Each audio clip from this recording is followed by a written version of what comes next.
The fall of the Eldar, the birth of Slaanesh and the Age of Darkness, long before humanity stumbled into the light of reason, before the Emperor walked among his subjects, before the Imperium carved its dominion across the stars. The galaxy belonged to another people. They were called the Aeldari, though younger races would come to know them simply as the Eldar. Their empire spanned the breadth of the Milky Way, a civilization of unmatched sophistication whose technology bordered on the miraculous, and whose understanding of the universe's hidden dimensions exceeded anything that would follow. They were masters of reality itself, capable of bending matter and energy to their will, of creating worlds and extinguishing stars with casual ease.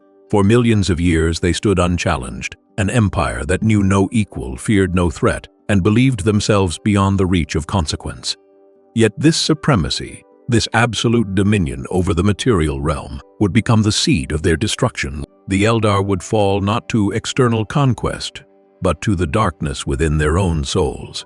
And in falling, they would birth a new god of chaos, whose hunger would echo through eternity. The Eldar represented the pinnacle of biological and cultural evolution in the known galaxy.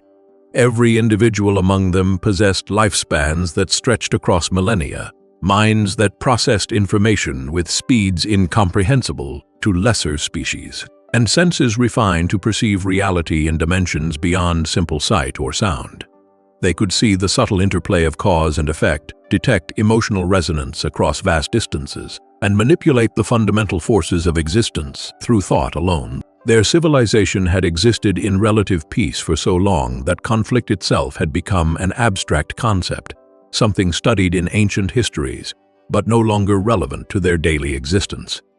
An Eldar could live for 5,000 years or more, accumulating knowledge and experience across dozens of lifetimes worth of human existence, yet never once encounter a problem that their society could not trivially solve. The story of the Eldar's doom begins not in their own age, but in the primordial conflicts that shaped the galaxy itself, 60 million years before the 30th millennium, in an epoch so distant that even memory has forgotten its details. The universe witnessed a war unlike any before or since. This was the war in heaven, a conflict between the ancient Old Ones and the soulless Necrontyr, who had forged a terrible alliance with star-dwelling entities known as the C'tan. The Old Ones were beings of immense psychic power and profound wisdom, architects of life who seeded countless worlds with nascent species and crafted the webway, that intricate network of tunnels through the immaterium that allowed instantaneous travel between the stars without braving the raw chaos of the warp. The Necrontyr, by contrast, were a dying race cursed by their poisonous sun, driven by hatred and envy toward those who possessed what they could never have, immortality. Their bodies withered and decayed from radiation poisoning, their lifespans measured in mere decades when other species might live for centuries. This curse of mortality haunted every aspect of Necrontyr culture, breeding a bitterness that would eventually consume them entirely. When they first encountered the Old Ones and beheld beings who seemed to live forever, who moved through time with the casual grace of those who would never face death's approach, the Necrontyr's envy transformed into genocidal rage. The Necrontyr's desperation led them to the C'tan, energy vampires that fed on the light of stars. These entities, older than sentience itself, had drifted through the cosmos since the moment of creation, mindless predators consuming stellar radiation. They existed as raw consciousness inhabiting the electromagnetic patterns within stars themselves, beings of such fundamental nature that they preceded the formation of planets and the emergence of biological life. The Necrontyr gave them form, crafting bodies of living metal called necrodermis, vessels of infinitely malleable material that could contain and direct the C'tan's vast energies. These bodies allowed the star gods to manifest in the material realm, to interact with physical matter in ways they had never before imagined. In return, the C'tan offered the Necrontyr what they craved most: escape from mortality. But the gift came at a terrible price that the Necrontyr, blinded by their desperation, failed to fully comprehend until too late. In a process called biotransference, the entire Necrontyr species transferred their consciousness into bodies of cold metal, becoming the Necrons. Their souls, the essence of what made them truly alive, were consumed by the Khitan in a feast of unimaginable scale. What emerged were hollow shells driven by dulled memories of what they once were, machines that retained intelligence and purpose, but had lost the spark that separated living beings from mere automatons. The Necronter died completely in that moment, and something less, something diminished, took their place, with legions of undying warriors at their command. The Khitan launched their war against the Old Ones. The conflict raged across the galaxy, a clash between psychic mastery and material supremacy that would reshape reality itself. The Old Ones wielded the powers of the warp with unmatched skill, bending the fabric of existence through their connection to the immaterium. They could reshape planets with a thought, create life from nothingness, and peer through the veils of time to witness potential futures before they came to pass. The Khitan and their Necron servants answered with technology that could shatter stars and weapons that unmade existence itself. They developed the ability to seal portions of the galaxy away from the warp entirely, creating pylons of black stone that stabilized reality and prevented psychic powers from functioning within their influence. Neither side held absolute advantage, and so the war ground on for millennia, consuming entire species in its wake. As the war ground on and the Old Ones found themselves pressed ever harder, they made a desperate decision. They would create new races, warrior species bred for their psychic potential, beings who could channel the power of the warp to defend against the Khitan's dominion over the material universe. Among these engineered species were the Aeldari, crafted with extraordinary care, every aspect of their being shaped for a specific purpose. The Old Ones designed them to be psychically powerful, with every member of their species connected to the immaterium in ways that other races could scarcely comprehend. Their minds operated at speeds that made human thought seem glacial by comparison, processing vast amounts of information in fractions of a second. Their senses perceived the universe with a clarity and depth that allowed them to experience reality as a symphony of sensation, detecting nuances that would be invisible to lesser beings. Most critically, their souls burned brightly in the warp, powerful enough to affect the tides of that realm, to shape and influence the immaterial dimension through their thoughts and emotions. An Aeldari's mere existence created ripples in the immaterium, psychic echoes that persisted long after the generating thought had passed. When millions of Aeldari felt the same emotion simultaneously, the collective psychic resonance could reshape entire regions of the warp, giving form to abstract concepts and birthing entities from pure belief. This connection to the immaterium was both the Aeldari's greatest strength and, ultimately, the source of their downfall, though that tragedy lay millions of years in the future.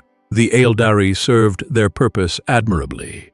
They fought alongside the Old Ones against the Necrons, learning the secrets of the warp and mastering technologies that would define their civilization for millions of years to come.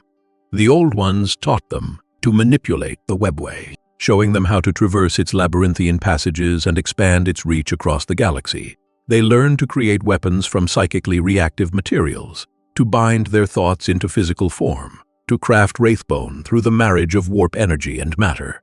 This substance, neither purely material nor purely psychic, could be shaped by thought alone, growing and adapting according to the will of skilled artisans called bonesingers, who dedicated their lives to mastering its intricacies.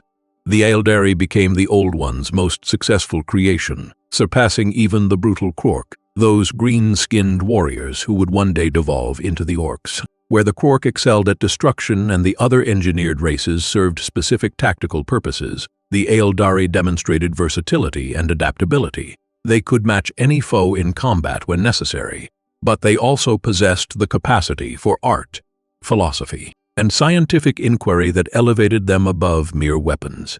The Old Ones saw in the Aeldari the potential to inherit their role as shepherds of the galaxy, nurturing younger races and maintaining the balance between the material and immaterial realms. But the war in heaven did not end in triumph for either side. The psychic emanations from countless dying races, the fear and rage and suffering of trillions, began to corrupt the once peaceful immaterium. Before the warp had been a calm realm of pure psychic energy, a dimension where thought and emotion flowed in gentle currents. The war had torn at the fabric of reality itself, weakening the barrier between the material and immaterial realms. All that death, all that suffering, all that concentrated hatred began to pool in the warp like poison, creating eddies of malevolent energy that would one day coalesce into the Chaos Gods. From these roiling psychic energies, new entities began to form, proto-gods of emotion and excess, that would one day become the ruinous powers known to later ages. Worse still, the breach between realities allowed creatures called enslavers to pour through from the warp, mind-controlling parasites that could dominate any sentient being they encountered. These psychic horrors represented an existential threat to all biological life, as they spread from world to world, enslaving entire populations and using their victims to create more of their kind. The enslavers multiplied with terrifying speed, and soon vast regions of the galaxy fell under their control. Civilizations that had survived the war itself were consumed by this plague of possession, their populations transformed into mindless thralls, serving entities they could neither understand nor resist. The Old Ones fell to this multi-pronged assault, hunted down by Necrons and consumed by enslavers until none remained. Their great works, the carefully engineered species and the vast networks of webway tunnels, were all that survived to mark their passing. The C'tan, weakened by endless warfare, and the psychic storms that now raged through the galaxy, faced rebellion from their own servants. The Silent King, last of the Necronter royal dynasty who still retained something approaching his original consciousness, saw an opportunity in the chaos. The war had weakened the star gods, and their attention was divided among countless fronts. Zarek gathered the forces still loyal to him and turned them against their masters in a coordinated uprising. The Necrons rose against their gods, shattering the C'tan into thousands of fragments, and imprisoning these shards in tesseract labyrinths, pocket dimensions from which even beings of such power could not escape. The final battle at the Sokar Gate saw millions of Necrons destroyed, but the rebellion succeeded. The C'tan, once thought invincible, were reduced to imprisoned fragments of their former selves. But this victory came too late to save the Necrons from their fate. They had already given up their souls, already transformed themselves into machines, and no victory could restore what they had lost. With their gods defeated and the galaxy consumed by warp, spawned horrors. The Necrons made a strategic choice. They would retreat to tomb worlds scattered across the galaxy and enter a hibernation that would last 60 million years, waiting for the enslaver plague to burn itself out and the psychic storms to calm. Sarek led his people into the tomb complexes, setting protocols that would wake them when the time was right, when the galaxy had healed enough to be conquered anew. Into this power vacuum stepped the Aeldari. They had survived where their creators had not, preserved by their mastery of the webway and their ability to adapt to the new reality of a corrupted warp. With the Necrons slumbering and the Old Ones gone, no power remained that could challenge them. The Aeldari inherited not just the galaxy but the legacy of the Old Ones themselves. They took control of the webway, expanding and refining it into a galaxy-spanning network of hidden pathways that connected thousands of worlds. This network allowed them to travel instantly from one side of the galaxy to the other, never needing to brave the dangers of the warp directly. They settled countless worlds, transforming lifeless rocks into paradises through terraforming techniques learned from the Old Ones. These worlds, called maiden worlds, were seeded with life and left to develop naturally, held in trust for future generations. The Aeldari developed technologies that seemed like magic to lesser species. Machines that responded to thought and grew like living things, weapons that could unmake reality, vessels that sailed between dimensions. Their spacecraft were constructed from wraithbone, grown rather than built, shaped by bonesingers who could perceive the final form within the raw material and coax it into existence through psychic manipulation. For millions of years, the Aeldari Empire flourished without peer. They called it the Empire of 10 million Suns, though even this grand title understated its true scope. Aeldari influence extended across virtually the entire galaxy. their worlds forming an unbroken chain from the galactic core to the outer reaches.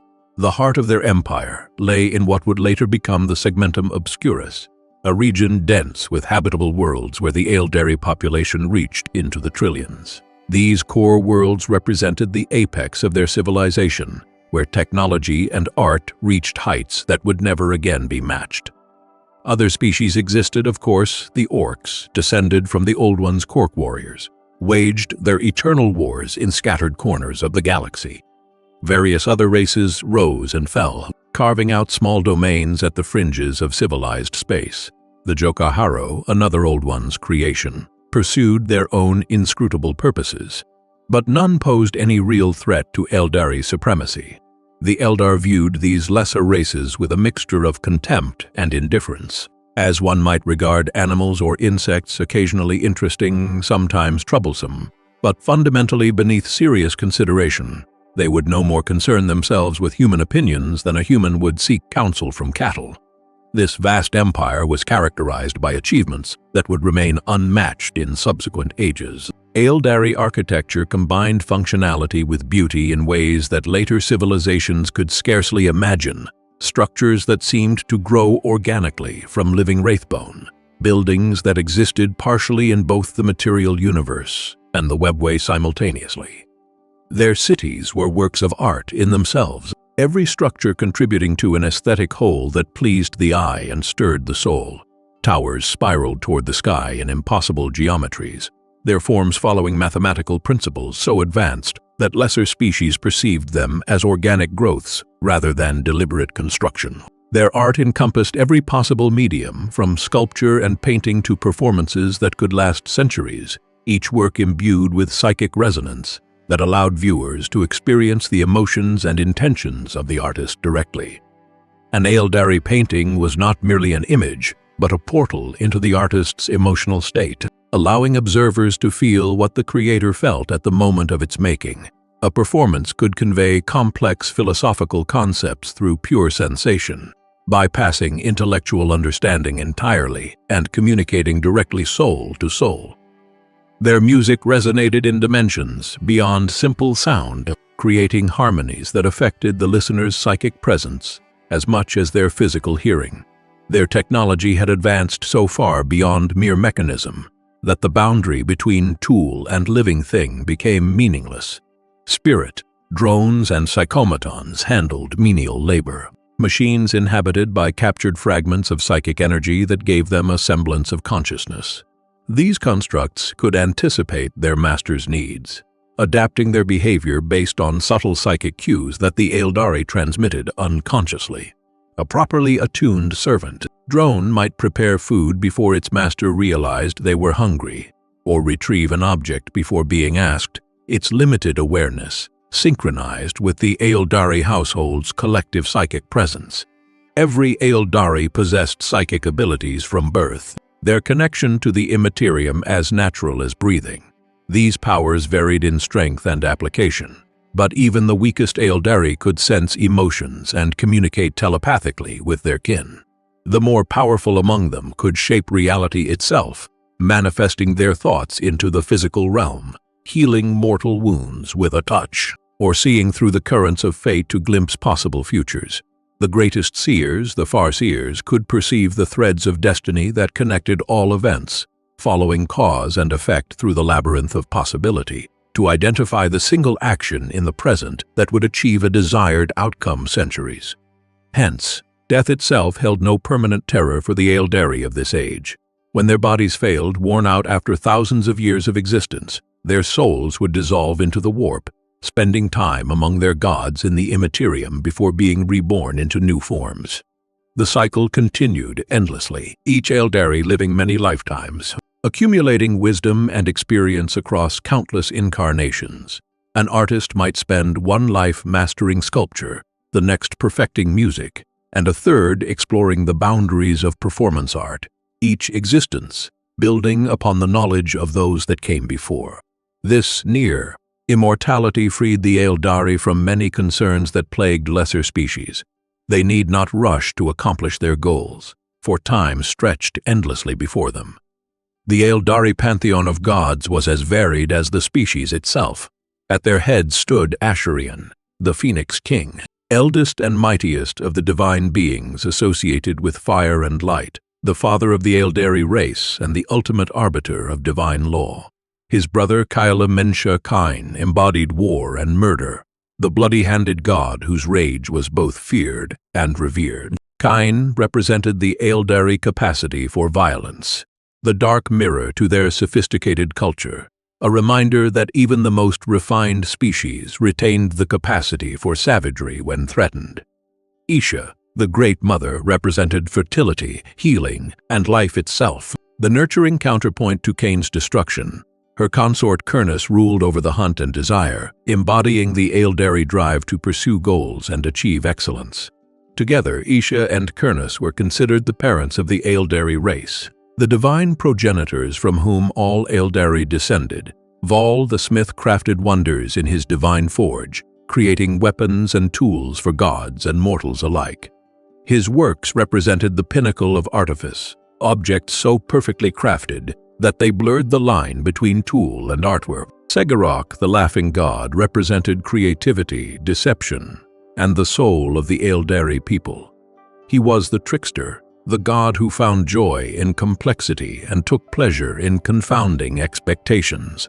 Morai Heg, the crone goddess, held dominion over fate and wisdom, her knowledge of future events surpassing even Ashurians, though she spoke in riddles and rarely revealed what she knew directly. Lilith, youngest and most beautiful of the pantheon, was the goddess of dreams and fortune, embodying the Aeldari capacity for hope and imagination. Her realm was possibility itself, the space between what is and what might be. These gods were not distant or abstract. They walked among the Aeldari in the early days, teaching and guiding their mortal children, shaping the development of Aeldari culture and civilization. The Aeldari could commune with their gods through spirit stones, psychically, reactive crystals that allowed thoughts to pass between the material realm and the immaterium. The gods provided guidance, shared wisdom, and interceded in mortal affairs when they deemed it necessary. This close relationship between the divine and mortal defined early Aeldari society, providing a spiritual foundation that would later be lost. But even among the gods, conflict arose. The legendary cycles tell of the war in heaven that raged in the immaterium, a divine conflict triggered when Ashurian discovered that Isha and Kurnus had continued to communicate with mortals, despite his edict forbidding such contact. The Phoenix King had created a barrier between the realms of gods and mortals, separating the immaterium from the materium. After Cain began slaughtering Aeldari in the physical realm, Cain had learned from Morai Heg that the mortal Aeldari would one day be responsible for his downfall. And in his rage and fear, he sought to prevent this prophecy by destroying them entirely. Ashurian's barrier was meant to protect mortals from divine caprice, to prevent the gods from interfering too directly in the affairs of their children. But Isha and Kurnus found ways around this prohibition. Vol crafted spirit stones specifically designed to bypass Ashurian's barrier, allowing messages to pass between the realms. Isha used these stones to continue guiding her mortal children, unable to bear the thought of them, facing the universe's dangers without her counsel. When Ashurian learned of this defiance, he grew wrathful at having his authority challenged. As punishment, he gave Isha and Kurnus to Cain to discipline as he saw fit, hoping that harsh treatment would teach them the importance of respecting divine law. Cain tortured them in his realm of fire and blood, subjecting them to agonies that would have destroyed lesser beings. He kept them imprisoned in a burning pit, where flames seared their divine flesh, without ever consuming them completely. Eternal suffering that served as both punishment and warning to the other gods. Vol could bear it no longer. Moved by the suffering of his fellow deities, the smith god struck a bargain with the war god.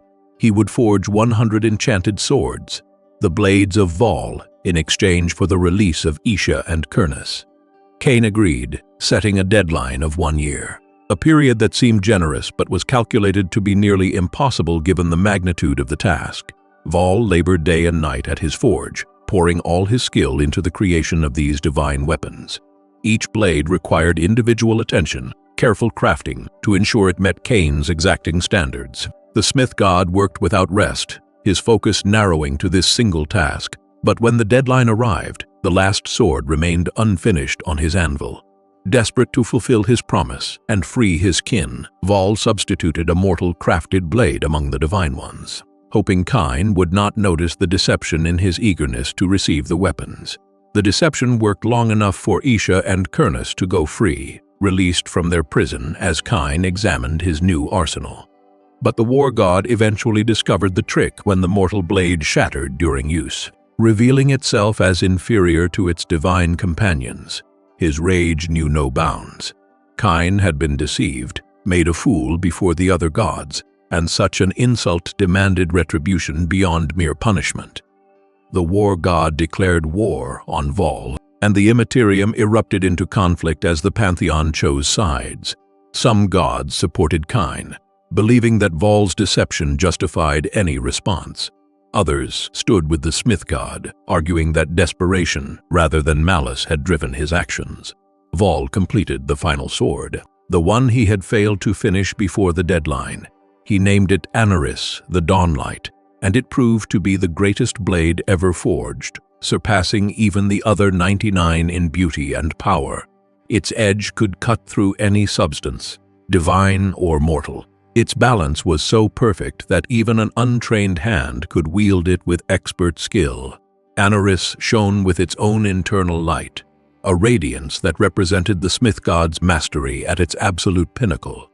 Armed with this weapon, Vol strode forth to battle Cain, determined to prove that craft could overcome raw martial might. The combat between them shook the warp itself, two divine beings locked in a struggle that would determine the balance of power within the pantheon. Vol fought with all the skill that countless ages of smithing had given him, and Anaris responded to his will as though the blade and wielder were one being. But even with the greatest sword ever forged, even with technique refined over millions of years, Vol could not overcome the god of war. Cain's nature was combat itself, violence distilled into divine form. Handed God wore Vol down through sheer relentless aggression, accepting wounds that would have felled other gods in exchange for opportunities to strike back. Cain cast down the smith god, defeating him through a combination of martial prowess and sheer determination. But Cain did not simply kill Vol, that would have been too merciful. Instead, he crippled the smith god, breaking his body so that he could never again stand at his forge with the same ease, and then chained Vol to his own anvil as eternal punishment. There Vol remained, forced to continue his craft despite his injuries. Every hammer blow a reminder of his defeat and the price of deception. The war only ended when Cain slew Slaanesh, the greatest mortal hero of the Aeldari, in single combat. Slaanesh had taken up Anaris after Vol's defeat, wielding the blade against the god who had caused so much suffering. For a time, it seemed the mortal might prevail, for Anaris was a weapon capable of harming even gods, and Slaanesh possessed skill beyond any other Aeldari warrior. But Cain's power proved too great, and the war god struck down Slaanesh, spilling divine and mortal blood alike across the battlefields of the Immaterium. Ashurian, horrified that a god had murdered a mortal in such direct fashion, cursed Cain, making his hands drip eternally with Slaaneshe's blood so that all would remember what he had done. The Phoenix King declared the war in heaven over, and the gods returned to an uneasy peace. The blood that stained Cain's hands could never be washed away, a permanent mark of his crime. And from that day forward he was known as Kala, Mensha Cain, Cain the bloody-handed. These mythic cycles would be remembered by the Aeldari for millions of years, preserved in song and dance, woven into the fabric of their culture and identity.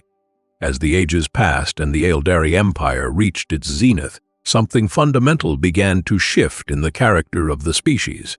The security of their dominion, the ease with which their technology provided for every need, and the absence of any external threat gradually eroded the qualities that had once defined them. In the Empire's early days, the Aeldari had been warriors and explorers, artists and philosophers, driven by curiosity and the desire to understand the universe. They had fought the Necrons alongside the Old Ones, learned hard lessons about the dangers of hubris and the importance of caution. They knew what it meant to struggle, to face adversity, to overcome challenges through determination and ingenuity. But those who remembered such things were long dead, their souls recycled through countless reincarnations until the original memories faded to nothing more than vague echoes. The Aeldari of the later empire knew only prosperity. They had never faced a serious challenge, never encountered a problem their technology could not solve or their psychic powers overcome. Manual labor had become completely obsolete, handled by machines and servitors that required no oversight.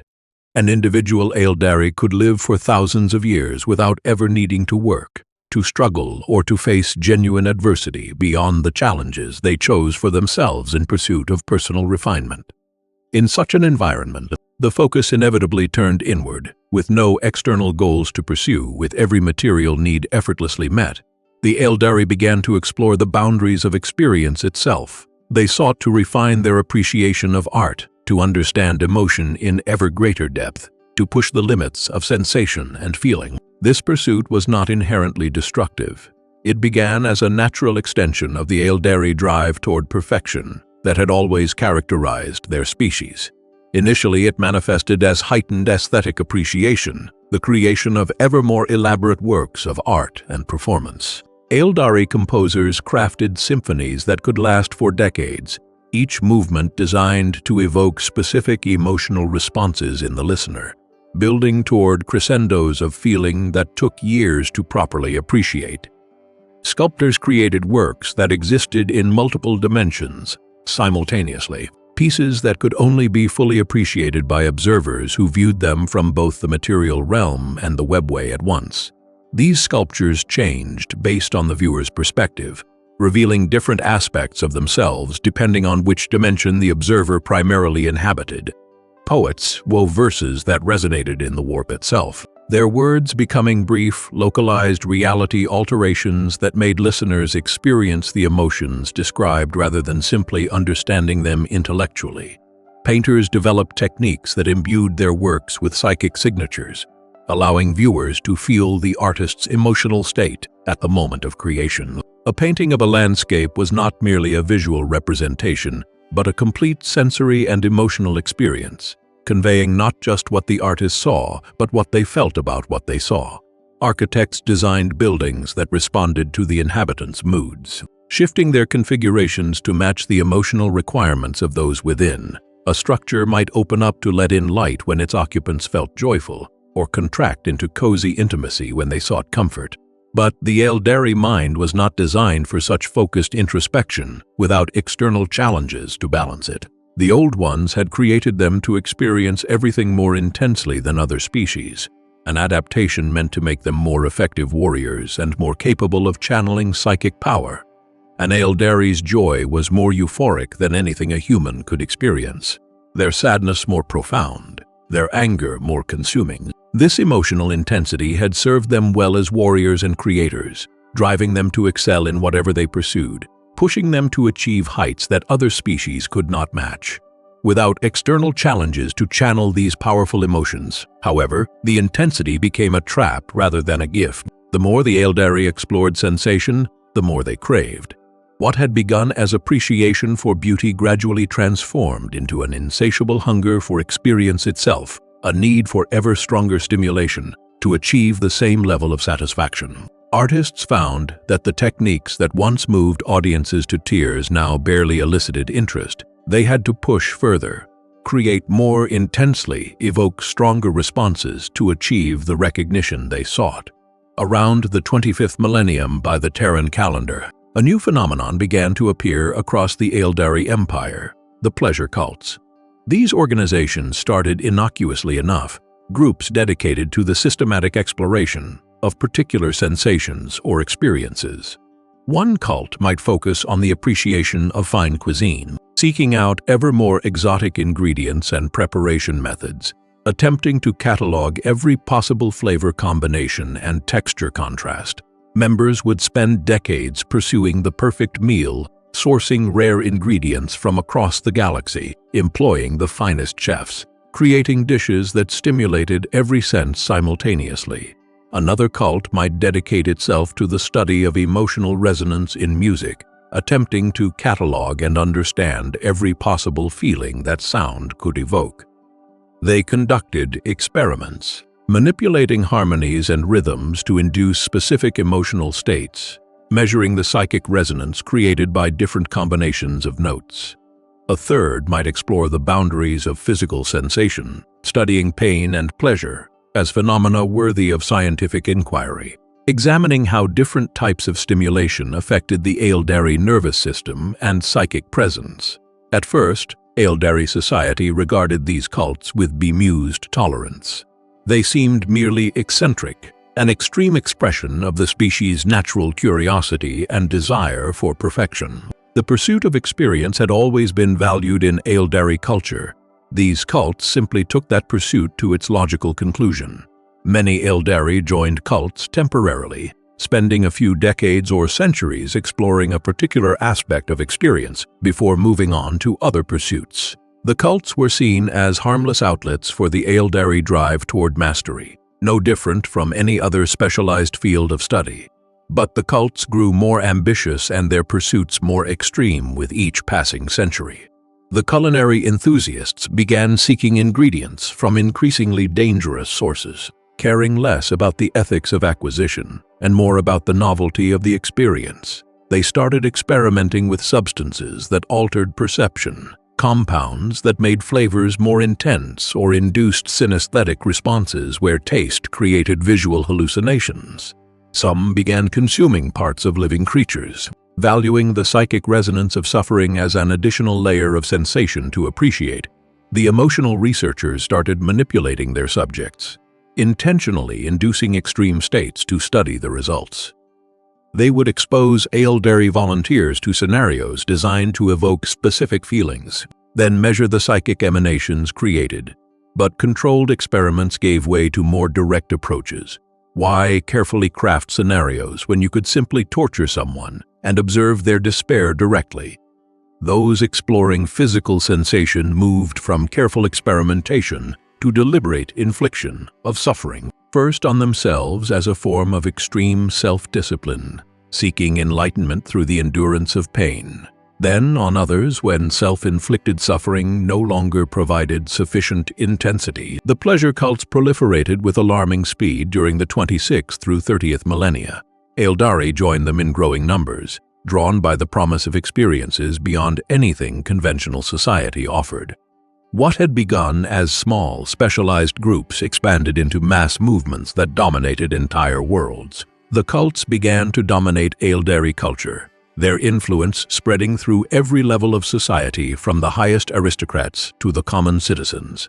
Traditional structures of governance and social organization weakened as more individuals devoted themselves entirely to the pursuit of sensation, abandoning responsibilities and relationships in favor of cult activities. The boundaries between different cults blurred as practitioners sought to combine multiple forms of experience, creating hybrid organizations that pursued excess for its own sake. A cult that began by studying music might merge with one focused on physical sensation, creating performances where the audience experienced both auditory and tactile stimulation.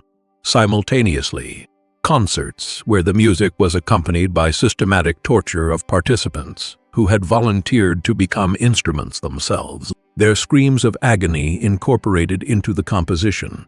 What had begun as the quest for aesthetic perfection devolved into something far darker. The pleasure cults abandoned any pretense of scholarship or understanding, discarding the framework of systematic inquiry that had initially justified their existence. They became engines of pure indulgence, dedicated solely to the generation of extreme sensation, without regard for consequence or morality. The original philosophical underpinnings were forgotten, replaced by a simple imperative: feel as intensely as possible, experience everything, push past every boundary. Acts that would have been unthinkable in earlier ages became commonplace. Murder conducted as performance art, the killer and victim collaborating to create a spectacle of death, torture elevated to aesthetic expression. with practitioners competing to develop new techniques that maximized suffering while prolonging consciousness. Sexual practices that deliberately violated every natural boundary, seeking intensity through the transgression of taboo. The Aeldari were extremely long, lived and never suffered from senility or disease, and their superior intellects, deep emotional resonance, and potent psychic powers allowed them to conceive of and execute depravities that lesser species could not even imagine. The streets of once beautiful cities ran with blood as sadistic killers stalked victims for the thrill of the hunt and the artistry of the kill. These murderers saw themselves as artists, their crimes as performances that would be remembered and celebrated. They developed elaborate techniques, ways of killing that maximized both the victim's suffering and the aesthetic impact on observers. Public squares that had once hosted festivals and cultural celebrations became stages for execution, with crowds gathering to witness and appreciate the killer's craft. Crowds gathered to witness and participate in orgies of violence and depravity, events that could last for days or weeks, pausing only when exhaustion or death claimed the participants. These gatherings started as exclusive events hosted by particular cults, but gradually expanded until entire city districts became zones of perpetual excess. The distinction between participant and observer dissolved as audiences were drawn into the spectacles, becoming part of the performance they had come to witness. Buildings were repurposed as venues for these events, their elegant architecture defaced with the tools and trophies of systematic cruelty.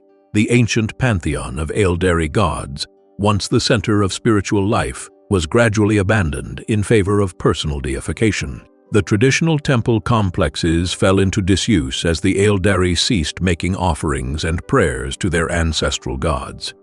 The cults taught that individual Aeldari could transcend mortality through the intensity of their experiences, that they could achieve a form of godhood through the systematic violation of every natural limit.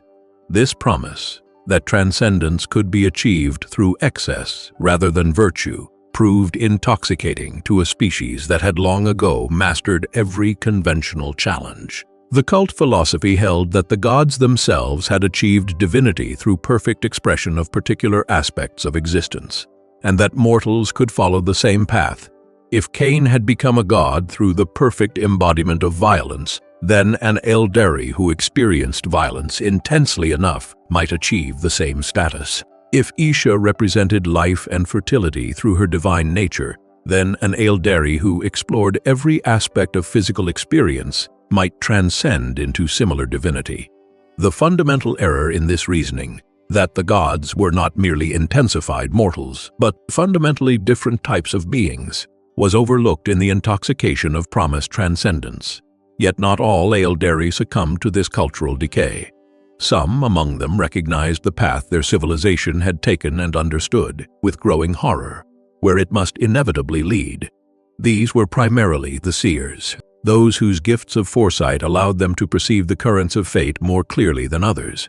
They saw through the veil of the present into possible futures, and what they witnessed there filled them with existential dread.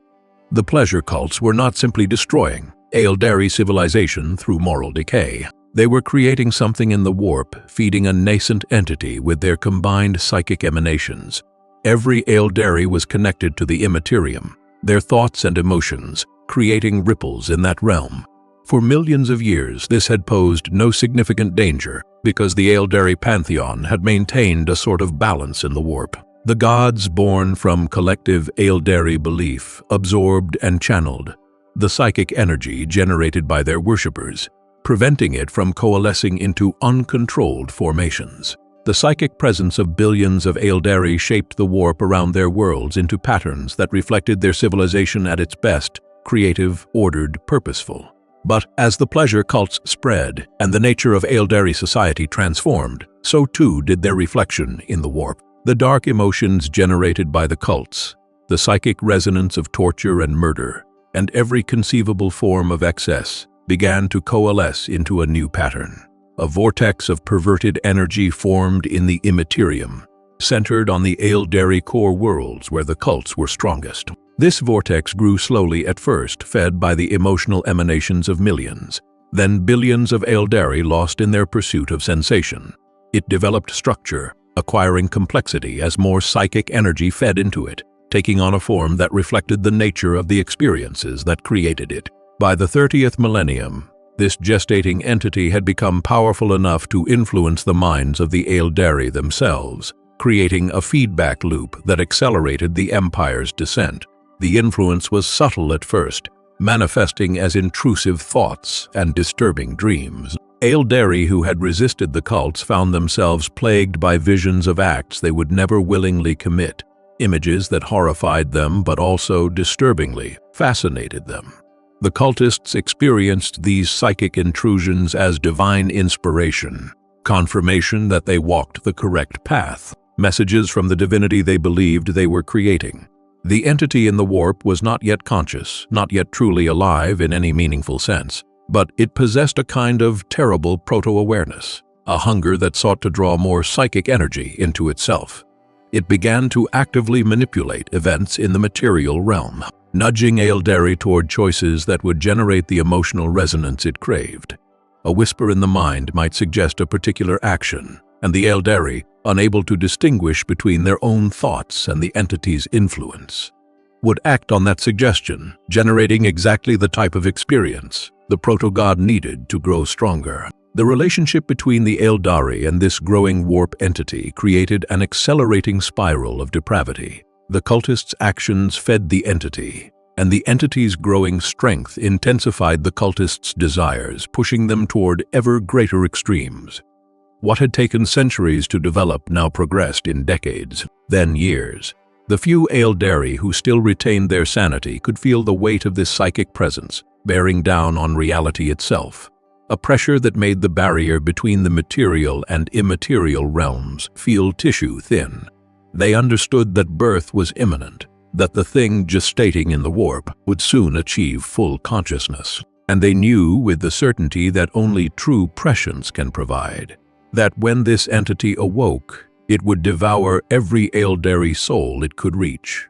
The seers had glimpsed the moment of birth in their visions, seen the psychic explosion that would tear reality itself and consume everything at the Empire's heart. They tried to warn their fellow Aeldari, to shock the civilization back to sanity, but their warnings fell on deaf ears.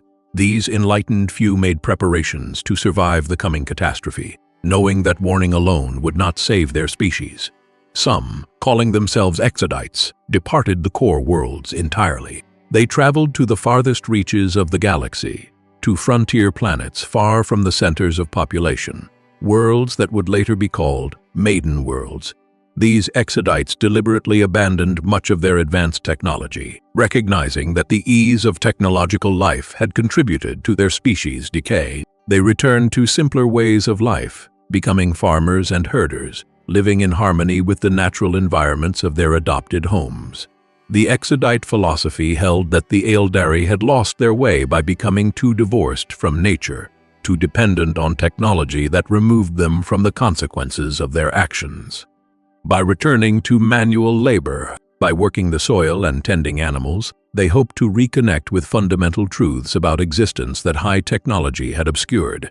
They deliberately made their lives harder, understanding that difficulty builds character and that struggle provides meaning. Their decision was seen as madness by the majority of Aeldari, who mocked these fanatics for giving up the pleasures of civilization to engage in menial labor. But the Exodites understood that distance, both physical and spiritual, was their only hope of survival. Others, unable or unwilling to completely abandon Aeldari technology and culture, sought a different solution. They gathered on massive spacecraft, vessels that had once served as trading ships and mobile platforms for commerce and cultural exchange across the Empire. These craft, called Craftworlds, were constructed primarily from wraithbone, the psychically reactive material that the Aeldari had long used for their greatest works. The ship's wraithbone hulls would provide some protection against psychic assault, a buffer between their inhabitants and the warp, though no one knew if this protection would prove sufficient when the crisis came. The construction and provisioning of the craft worlds proceeded with desperate urgency during the final years before the fall. Those who recognized the approaching doom worked tirelessly to preserve what they could of Aeldari culture. They loaded the craft worlds with libraries containing the accumulated knowledge of millions of years, carefully preserved works of art that represented the finest achievements of Aeldari civilization, samples of flora and fauna from doomed worlds so that future generations might remember what their homeworlds had been like. They filled the ships with everything necessary to sustain populations of millions, indefinitely creating self-contained environments that could function as mobile worlds. They pleaded with their fellow Eldari to join them, to flee before it was too late, but most refused. The pleasure cults had become so pervasive, their influence so total, that the majority of Eldari either could not perceive the danger or did not care. The promise of transcendence through experience outweighed any abstract threat that might or might not materialize at some indeterminate point in the future.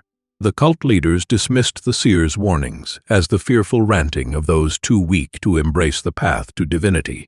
Even among those who sensed something was wrong, few had the will to abandon their homes and everything they knew based on prophecies that might not come to pass.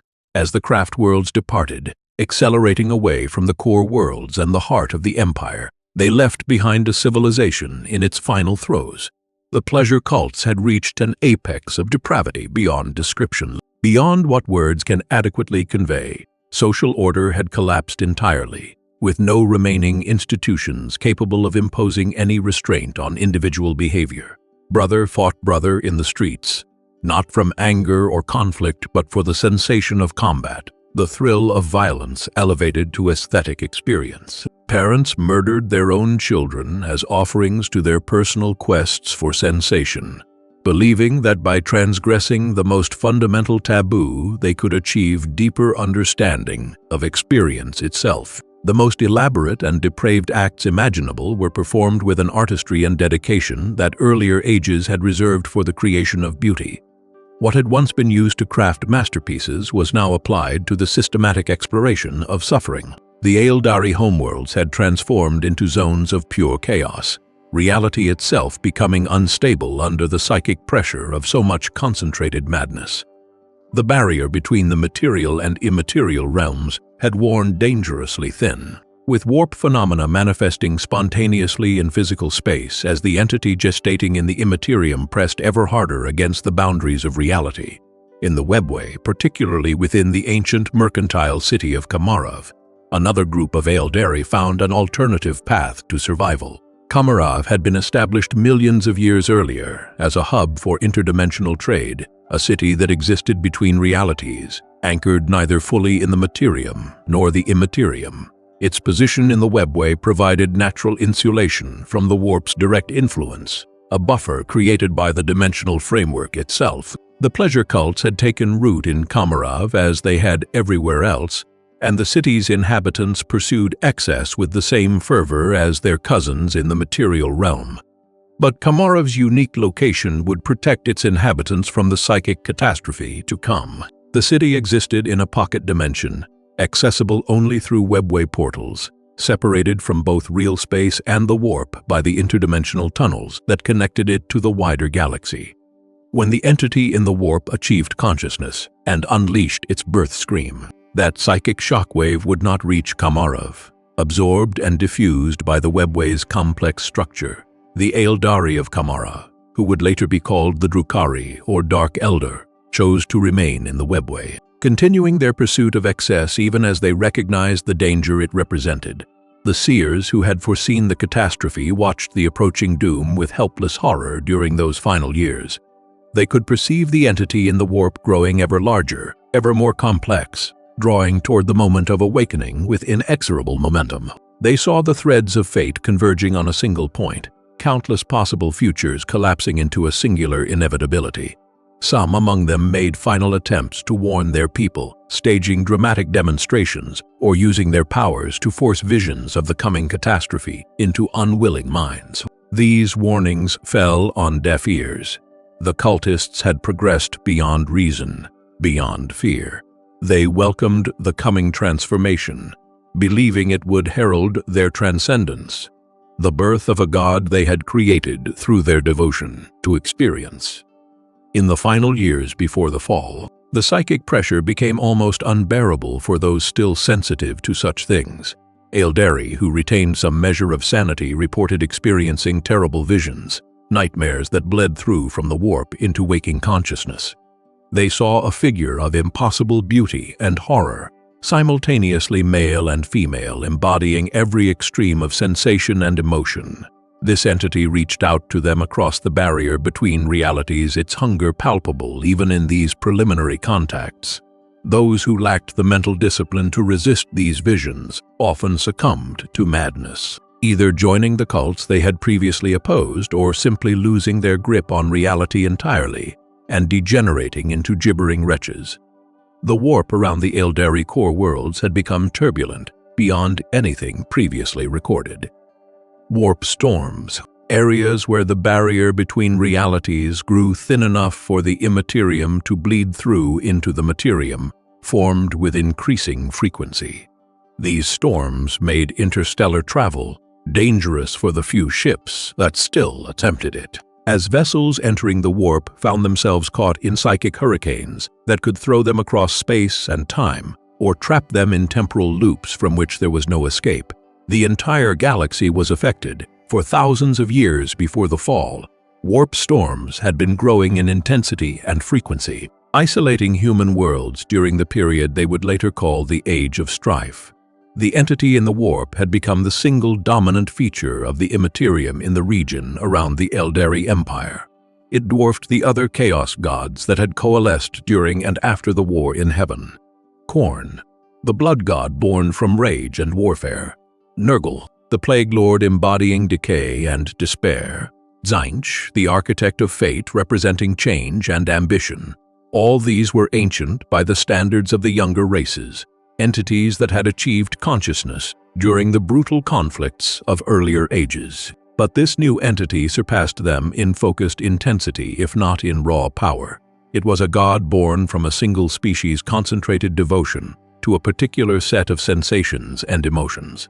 Every aspect of the Aeldari soul, amplified through millions of years of evolution and the careful engineering of the Old Ones, had been poured into this entity's creation. Then, in the early years of the 30th millennium, the moment arrived.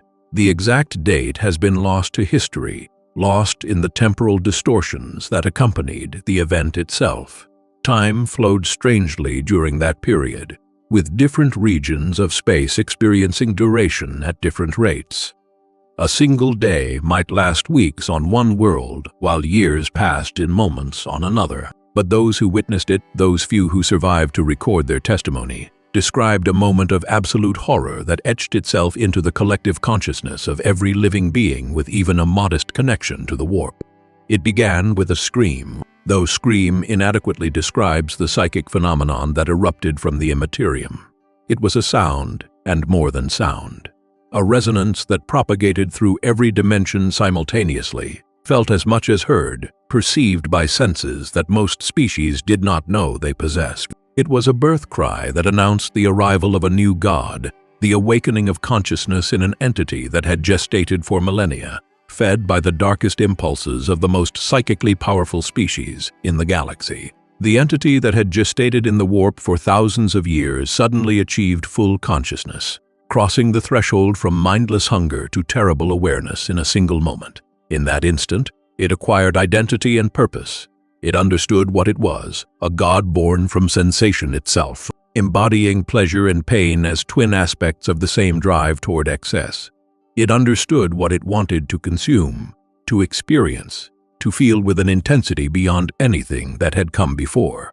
And it understood where to find what it craved, the billions of Aeldari souls that had created it, bright psychic beacons calling to it from across the galaxy. The Aeldari would come to call it she who thirsts, the great enemy, the prince of pleasure. To the younger races, it would become known as Slaanesh, the youngest and most focused of the chaos gods, the dark prince whose hunger could never be satisfied, who would pursue the Aeldari across time and space with obsessive desire.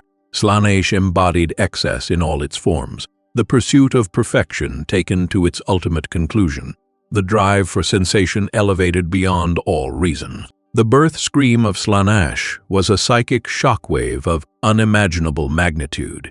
It propagated outward from the Aeldari core worlds at speeds that defied conventional physics, for it traveled through both the warp and the materium simultaneously. A wave of pure psychic force that ignored the normal limitations of space and time.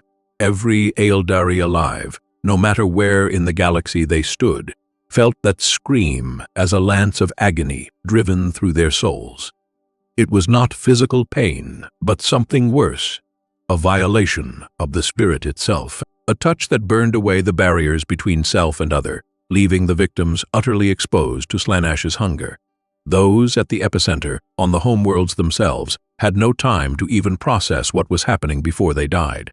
Their souls were ripped from their bodies in an instant, yanked out of their physical forms with such force that some bodies remained standing for moments after death, maintained by momentum and reflex before collapsing like abandoned puppets.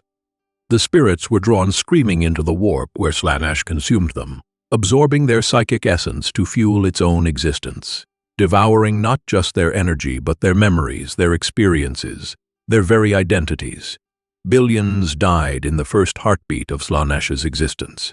The psychic resonance was so intense, the consumption so rapid and so total, that the Aeldari homeworlds were depopulated in the time it takes a heart to beat once. But death was not the end for these victims. Slaanesh did not simply annihilate the souls it consumed, it devoured them, incorporating their essence into itself. Every memory, every experience, every emotion of every Aeldari it absorbed became part of the new god. Their individuality dissolved into Slaanesh's being, but the experiences that defined them remained, adding to the god's understanding of sensation and experience. Their suffering transformed into psychic energy that only made the god stronger, and in some terrible way, the victims remained conscious within Slaanesh, able to feel but not to think, experiencing eternal torment as part of the god's being. It was a fate worse than mere death, an absorption that destroyed identity while preserving the capacity to suffer. The Aeldari who witnessed this consumption through their psychic senses understood that those who fell to Slaanesh were not simply killed but unmade, reduced to components in an entity that would torture them for eternity. The death toll expanded outward in a sphere centered on the homeworlds, propagating at psychic speeds faster than light. Aeldari on nearby colony worlds felt the psychic assault an instant later, though to them it must have seemed simultaneous, time itself becoming uncertain in the face of such magnitude of psychic disruption. They too died, their souls yanked from their bodies before they could even scream, drawn inexorably toward the newborn god's hunger. Further out, on worlds more distant from the epicenter, the Aeldari had perhaps a moment to understand what was happening, to feel the horrific pull on their spirits before they too succumbed. The wave of death expanded outward for thousands of light years, claiming victims across the breadth of what had been the Empire's heartland. Some craftworlds, those that had departed earliest and traveled farthest from the core worlds, escaped with their populations intact. The wraithbone hulls of these vessels proved as effective as their builders had hoped, providing enough psychic shielding to protect the Aeldari within from Slaanesh's hunger. The living wraithbone absorbed and dispersed the psychic assault, spreading it across the entire structure of the craft world so that no single point bore the full force of the birth scream. Inside these vessels, the Aeldari felt the wave pass over them, experienced a moment of utter terror as they sensed Slaanesh's attention turn toward them. But the wraithbone held and they survived. But many craft worlds, those that had delayed their departure or remained closer to the homeworlds hoping until the last moment that catastrophe might be averted, were overwhelmed. The psychic assault penetrated their hulls, finding weaknesses in the wraithbone structure or simply overpowering the vessel's protective capabilities through sheer magnitude. The inhabitants died screaming as their souls were torn away, leaving the craft worlds as ghost ships drifting through space. These dead vessels became monuments to the catastrophe, their empty corridors haunted only by the automated systems that continued functioning in the absence of any living crew, lights flickering in chambers where no one remained to see them. The Exodite worlds, distant as they were from the centers of Aeldari populations, survived the initial death wave. Their distance provided some protection, and their deliberate rejection of the pleasures that had consumed the Empire may have made them less attractive targets for Slaanesh's hunger. But even at such remove, the psychic shock was devastating. Every Exodite felt Slaanesh's birth as an assault on their very being, a violation that left them traumatized and weakened. Some among them died despite the distance, their souls pulled into the warp by the sheer magnitude of Slaanesh's hunger, unable to resist even across thousands of light years. The survivors found themselves forever changed, marked by proximity to an event that had reshaped reality itself, bearing psychological scars that would never fully heal. In Kamara, deep within the webway's protective embrace, the Aeldari of that dark city felt the birth of Slaanesh, but were spared its direct effects. The webway's unique nature, existing as it did between dimensions, insulated them from the worst of the psychic backlash. The dimensional framework absorbed and diffused the energy, preventing it from reaching full strength within the interdimensional city. They survived, but they understood immediately that survival had come at a price. Slaanesh now existed, a god that hungered specifically for Aeldari souls above all others, and every Aeldari who died without protection would be consumed. The inhabitants of Kamara would become the Drukhari, adapting to this new reality through methods as cruel as the civilization they had left behind. Discovering that by inflicting suffering on others they could sustain their own souls temporarily, feeding Slaanesh stolen anguish instead of their own essence. But Slaanesh's birth did more than simply kill the Aeldari. The psychic explosion was so massive, the concentration of warp energy so intense, that it overwhelmed the barrier between realities in the region where the Aeldari Empire's heart had been. At the location of the homeworlds, the fabric separating the materium from the immaterium shattered completely, torn apart by forces never meant to exist in such magnitude. A permanent rift formed, a wound in reality where the warp bled directly into physical space, where the laws of physics broke down and the distinction between thought and matter dissolved. This rift expanded rapidly, growing like a cancer in the fabric of space-time, consuming everything within its boundaries. Planets were swallowed whole, their matter drawn into a realm where physical laws no longer applied. Stars were extinguished or transformed into impossible configurations, burning with colors that should not exist. Entire solar systems vanished in moments, replaced by daemon worlds where reality was whatever Slaanesh willed it to be.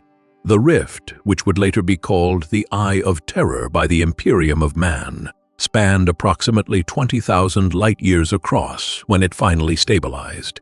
It consumed most of the Aeldari Empire's core territories, the heart of their civilization, everything they had built over millions of years. The worlds within the Eye did not simply cease to exist, they were transformed, changed, from material reality into something else entirely. These crone worlds, as the surviving Aeldari would call them, became demon worlds, realms where reality itself was malleable, shaped by the whims of chaos entities and the dreams of Slaanesh itself. Time flowed strangely there, accelerating or reversing at random. Matter responded to thought, taking forms suggested by observers' expectations rather than following physical laws. The dead walked alongside the living, unable to distinguish between one state and the other. These worlds became tomb worlds haunted by daemons and twisted remnants of the civilization that once was, places of perpetual nightmare, where Aeldari spirits trapped at the moment of the fall relived their final moments in endless cycles of torment. The Eye of Terror was not the only warp rift created by Slaanesh's birth, merely the largest and most significant. Across the galaxy, at points where the Aeldari population had been dense enough, or the pleasure cults, particularly active smaller rifts formed. The Maelstrom, second in size only to the Eye itself, marked a region where Aeldari influence had been strong. The Haddix anomaly on the eastern fringe, and countless other permanent breaches in reality scattered across civilized space like scars on the galaxy's face, all dated their origin to this moment. The very structure of the galaxy had been altered permanently. Zones where the immaterium intersected with the material realm now scattered across known space, each one a potential gateway for chaos incursions. The psychic shockwave did not limit its effects to the Aeldari alone. Every being with any connection to the warp felt Slaanesh's birth in some fashion. The magnitude of the event impossible to ignore even for those with minimal psychic sensitivity. Human psychers across the galaxy were driven mad or killed outright by the psychic pressure, their minds unable to process the intensity of sensation that accompanied Slaanesh's awakening. Many other species with latent psychic abilities suffered similar fates, their populations decimated by a catastrophe they could not understand and had done nothing to cause. Even those with no psychic sensitivity whatsoever reported feeling something during that moment, an inexplicable sense of dread, a sensation of something fundamental shifting in the universe's underlying structure, as though reality itself had screamed.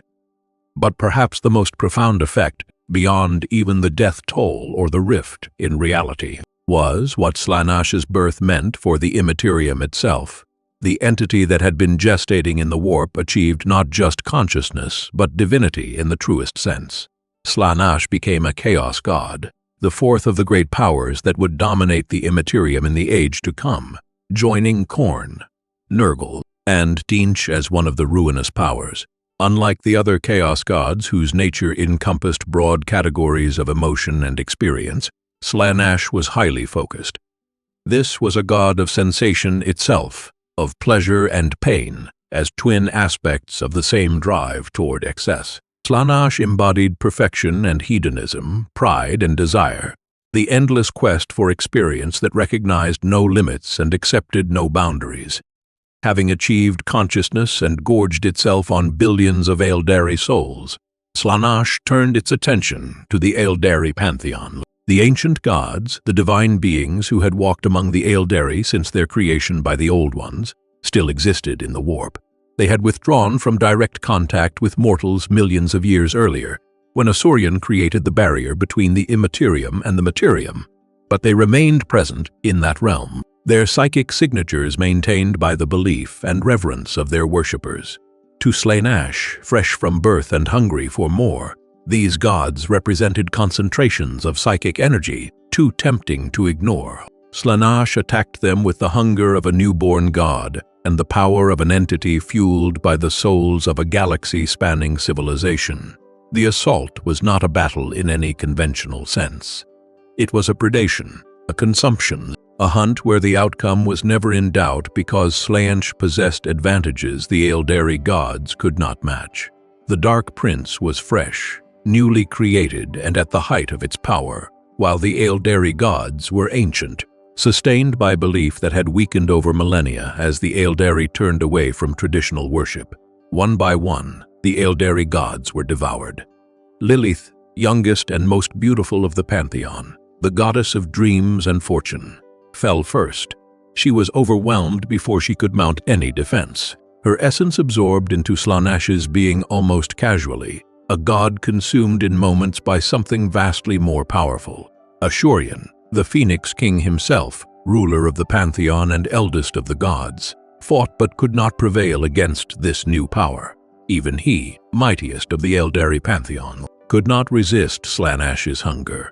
The Dark Prince consumed him, and all his ancient wisdom and authority became part of the new god, adding to Slaanesh's understanding and power. Morai Heg, the crone goddess who had foreseen so much yet spoken too late to prevent catastrophe, met her end despite all her knowledge of fate. She had seen this moment coming in her visions, understood that her death was inevitable, but knowledge could not save her. Kurnus, god of the hunt, the father of the Aeldari race, was brought down like prey, hunted through the warp by the entity his children had created. Vol, still chained to his anvil from Cain's ancient punishment, could not forge a weapon swift enough to save himself, though he tried until the last moment, hammering at his forge even as Slaanesh's essence surrounded him. One by one, the gods of the Aeldari fell to Slaanesh's hunger. Their psychic energy, accumulated over millions of years of worship and belief, fed the new god's power, making it stronger with each divine soul consumed. The pantheon that had guided the Aeldari since their creation was destroyed in hours. beings that had existed for millions of years unmade by an entity only moments old. The irony was not lost on those few Aeldari who survived to understand what had happened. They had destroyed their own gods, creating the instrument of the pantheon's annihilation through their own excess. Only 3 of the Aeldari pantheon survived this divine slaughter. Segurak, the laughing god, used his legendary cunning and intimate knowledge of the webway to escape, as Slaanesh attacked the other gods, engaging them in combat that demanded the Dark Prince's full attention. Segurak fled into the webway, hiding in its labyrinthine passages where he knew every secret path, every hidden junction, every backdoor and shortcut that the structure contained. The Dark God could not follow him there. Segurak's intimate knowledge of the webway's structure, accumulated over millions of years of wandering its corridors, allowed him to remain perpetually one step ahead of any pursuit. He would survive as the only Aeldari god to escape completely intact, his full power preserved, though he could never leave the webway's safety without risking Slaanesh's immediate attention. He became a wanderer in the spaces between spaces, occasionally manifesting to his followers the Harlequins in the guise of a great Harlequin, providing guidance and hope that one day he might enact the ultimate jest against the god that had destroyed his pantheon. The Harlequins believe that Segurak has a plan, a way to trick Slaanesh into destroying itself or saving the Aeldari race, but the details remain hidden even from his most devoted followers. Isha, the Great Mother, goddess of life and healing, fell to Slaanesh but was not consumed in the same way as her siblings. The Dark God took her prisoner instead of simply absorbing her essence, intending some unknowable fate for the goddess of life. What Slaanesh planned for Isha, none among the Aeldari now know. But speculation ranges from eternal torture to some form of corruption that would have transformed the goddess into Slaanesh's willing servant. But Nurgle, the plague god, intervened before whatever Slaanesh intended could come to pass. Why Nurgle, ancient chaos god of decay and disease, chose to interfere remains unclear. Some Aeldari savants believe that one of the older major chaos gods wanted to give the youngest among them a lesson about its proper place in the order of things. A reminder that even gods have limitations and that newcomers should not presume too much. Others suggest that Nurgle desired Isha for himself, attracted to the irony of pairing the goddess of life with the embodiment of death and disease.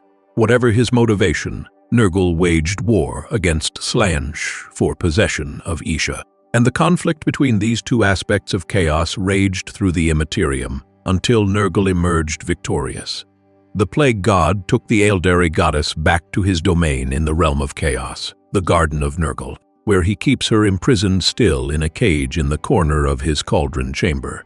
There Nurgle uses her as a test subject for his endless creation of new diseases and plagues, forcing her to sample each one so he can observe the effects. Isha's powers of healing allow her to survive these experiments, her divine nature preventing the diseases from killing her even as they cause her unimaginable suffering. In turn, when Nurgle is distracted by his work, busy at his cauldron creating new pestilences, Isha whispers the cures for his plagues into the material universe, hoping mortals will discover them in time to save themselves from the diseases her captor creates. Kain, the god of war and murder, the bloody-handed god whose rage had always been the most terrible aspect of the Aeldari pantheon, faced Slaanesh in direct combat. Of all the Aeldari gods, only Kain possessed the strength and savagery to truly fight back against the newborn Dark God.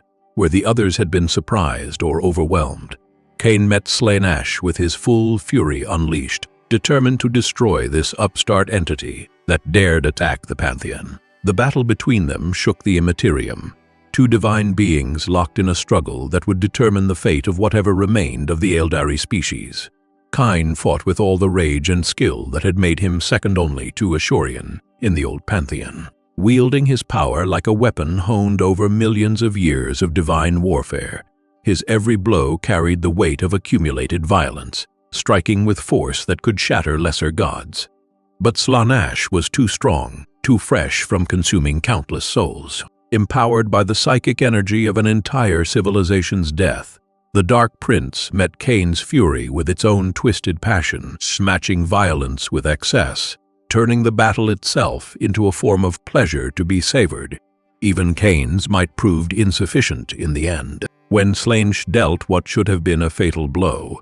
Striking with power concentrated from billions of absorbed souls, Cain's divine form shattered rather than simply dissolving as the other gods had. His psychic essence broke into innumerable fragments, pieces of a broken god that retained echoes of his power and rage, but no longer possessed unified consciousness. These fragments were blasted out of the warp by the force of the god's destruction, falling like burning stars into the materium. Each fragment found its way to an Aeldari craftworld, drawn by some instinct toward the surviving members of the species Cain had once walked among. The fragments embedded themselves in the infinity circuits of these vessels, the wraithbone networks where Aeldari souls were preserved after death, becoming part of the psychic architecture that sustained the craftworlds.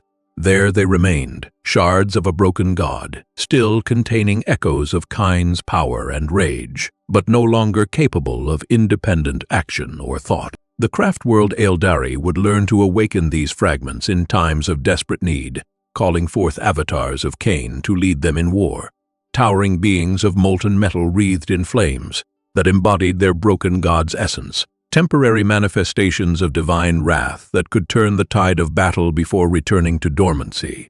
The destruction of the Aeldari pantheon represented more than just the death of gods.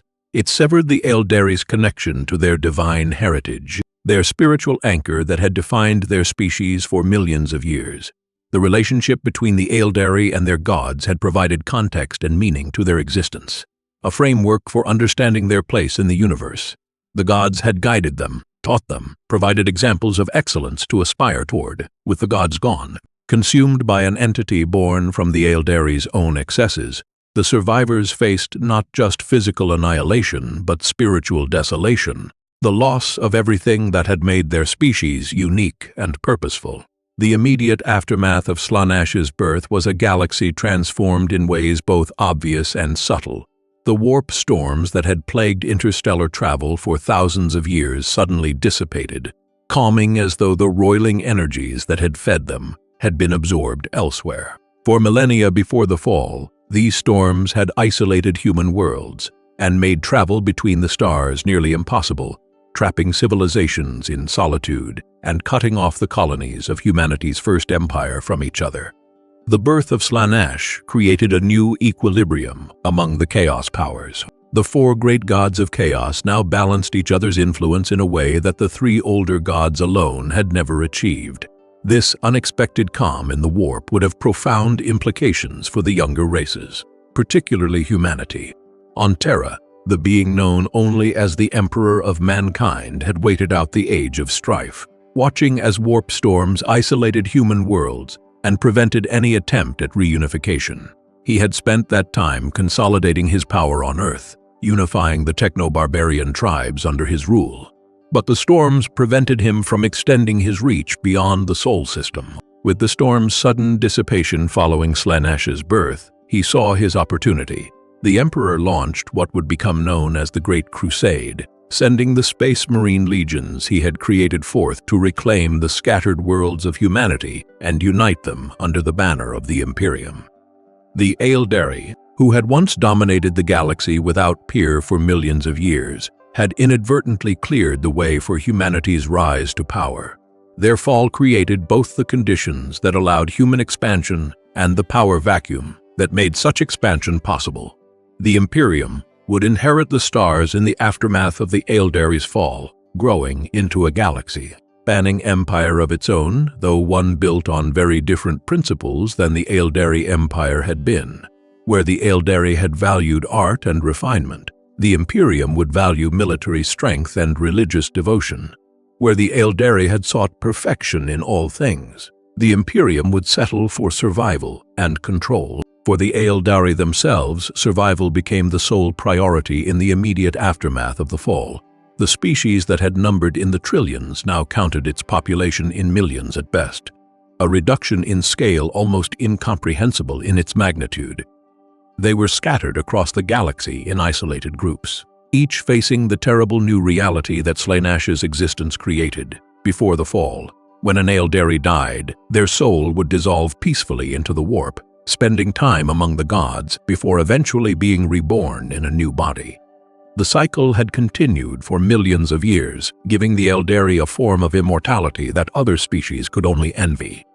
Now, any Aeldari who died without protection would have their soul immediately consumed by she who thirsts.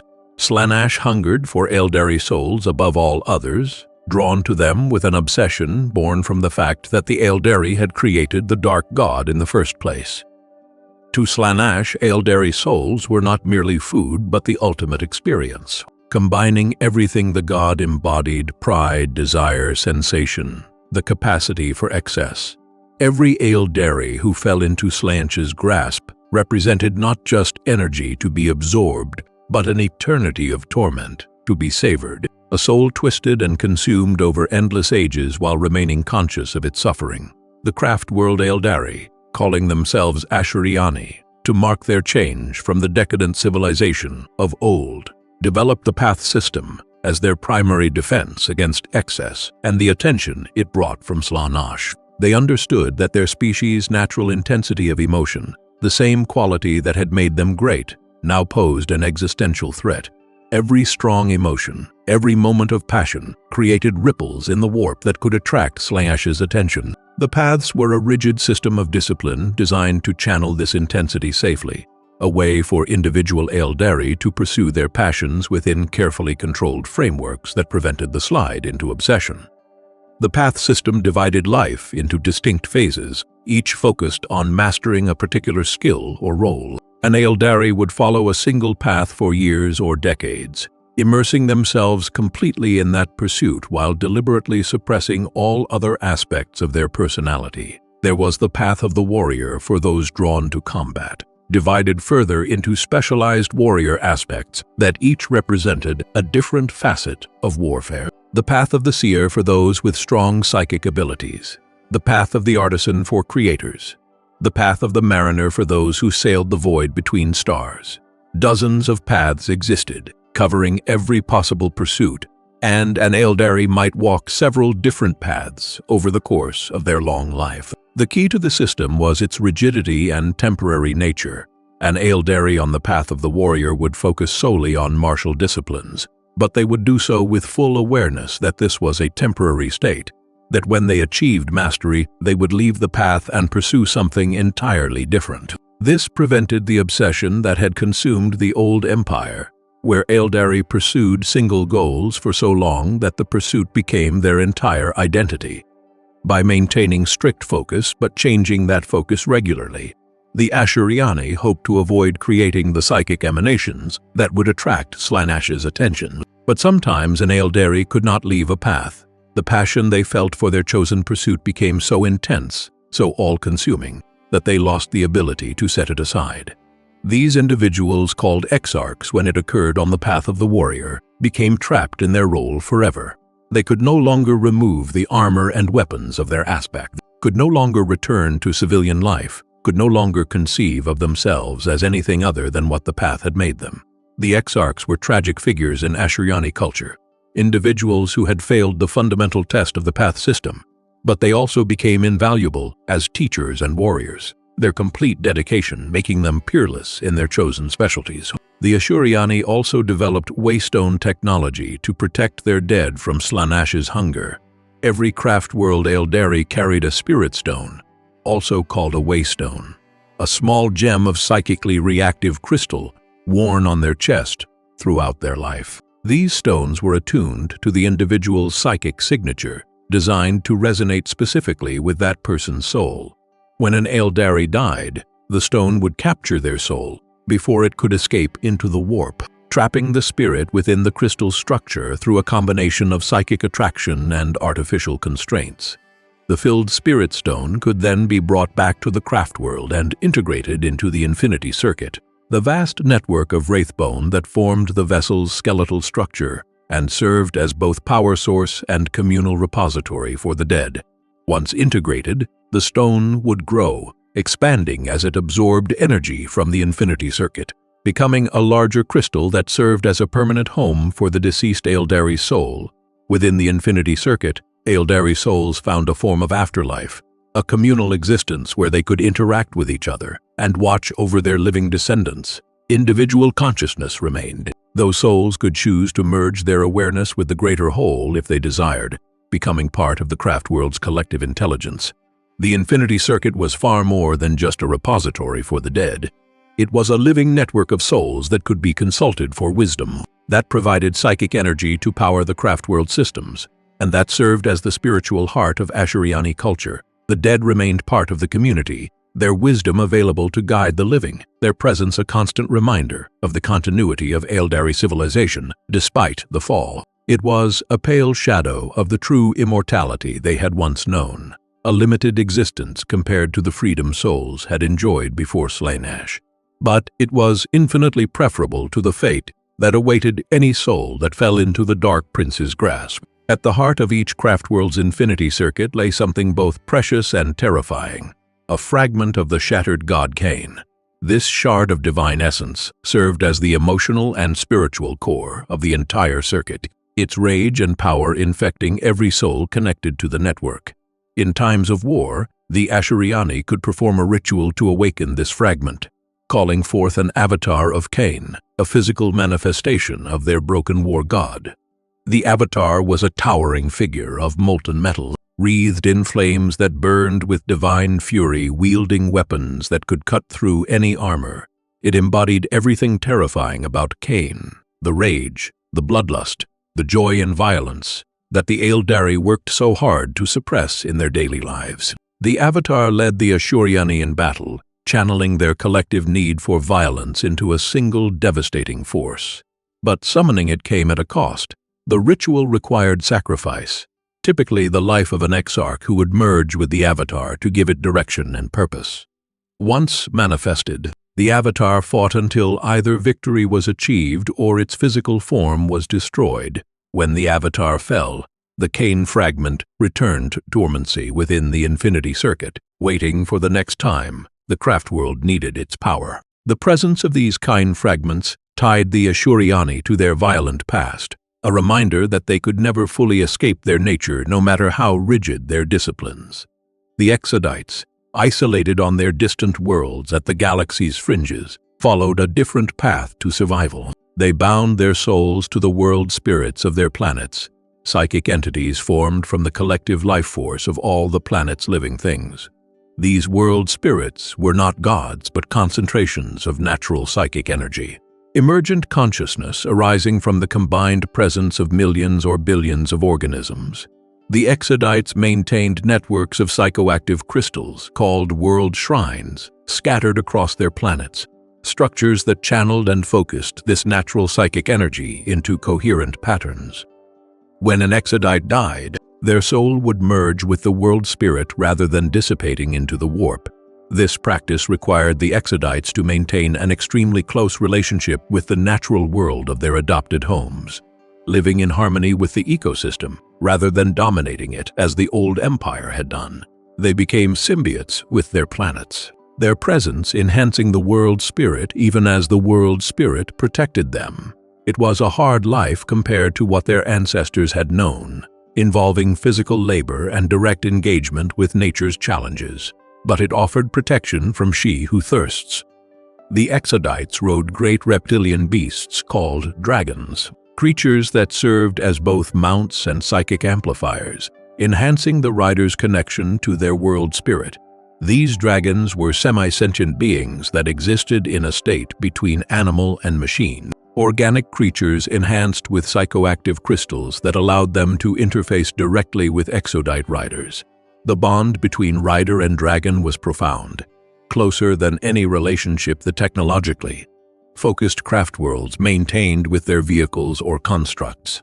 Through the dragons, Exodites could channel the world spirit's power directly, using it to defend their homes or shape their environments. The Exodite philosophy emphasized simplicity, natural living, and rejection of the technological sophistication that had enabled the old empire's decadence.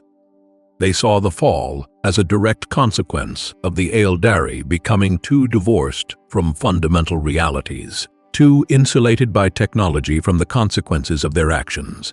By returning to simpler ways of life, by working with their hands and living close to nature, they believed they could avoid repeating the mistakes that had destroyed their civilization. This approach made them seem primitive to other Aeldari factions, but the Exodites considered this simplicity a form of wisdom rather than regression. The Drukhari of Camarag developed perhaps the darkest solution to the problem of Slaanesh's existence. Protected from the initial birth scream by their position in the webway, they quickly discovered that they were not truly safe from she who thirsts. The Dark Prince's influence could reach even into the webway, slowly draining their souls over time, pulling them inexorably toward consumption. Every Drukhari felt this drain as a constant presence, a gradual weakening that would eventually claim them if they did nothing to counter it.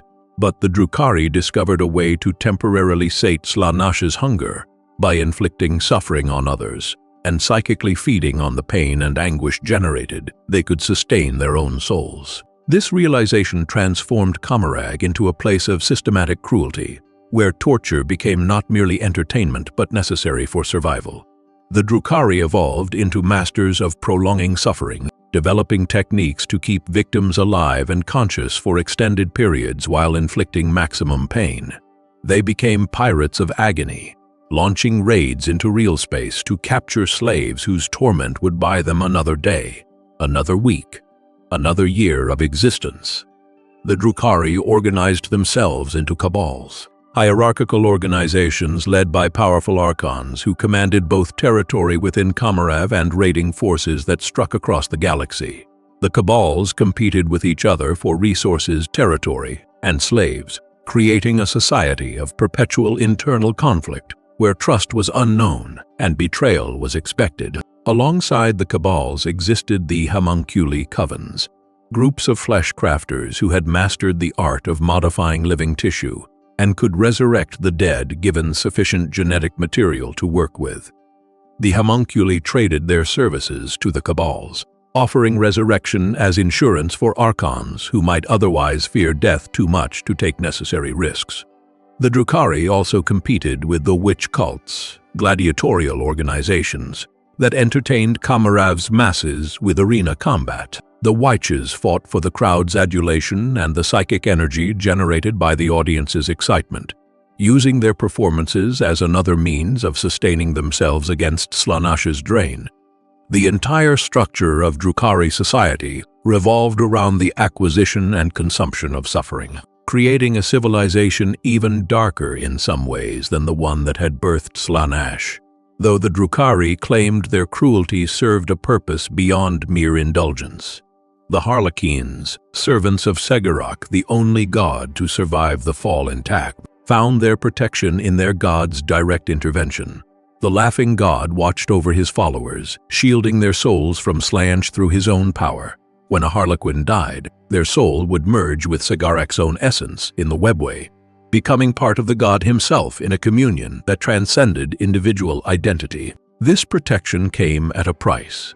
Harlequins dedicated their entire existence to serving Segurok's purposes, performing elaborate dances and theatrical presentations that preserved Aeldari mythology and advanced the laughing god's inscrutable plans. The Harlequins became wanderers, traveling between craftworlds, visiting Exodite worlds, and even venturing into Camarag despite the danger, spreading the stories and myths of the Aeldari race. They performed the dance of the fall, reenacting through elaborate theatrical presentations the catastrophe that had consumed their civilization, ensuring that future generations would remember and learn from the mistakes of the past. They served as messengers and diplomats between the scattered Aeldari factions, the only group that maintained contact with all branches of the species, despite their mutual hostility. Through their performances, they preserved the cultural memory of what the Aeldari had once been and might yet become again.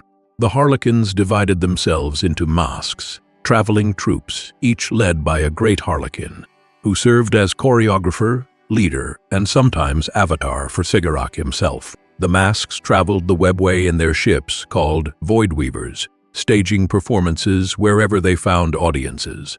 Each performance served multiple purposes: entertainment, education, and advancement of Segurok's mysterious agenda.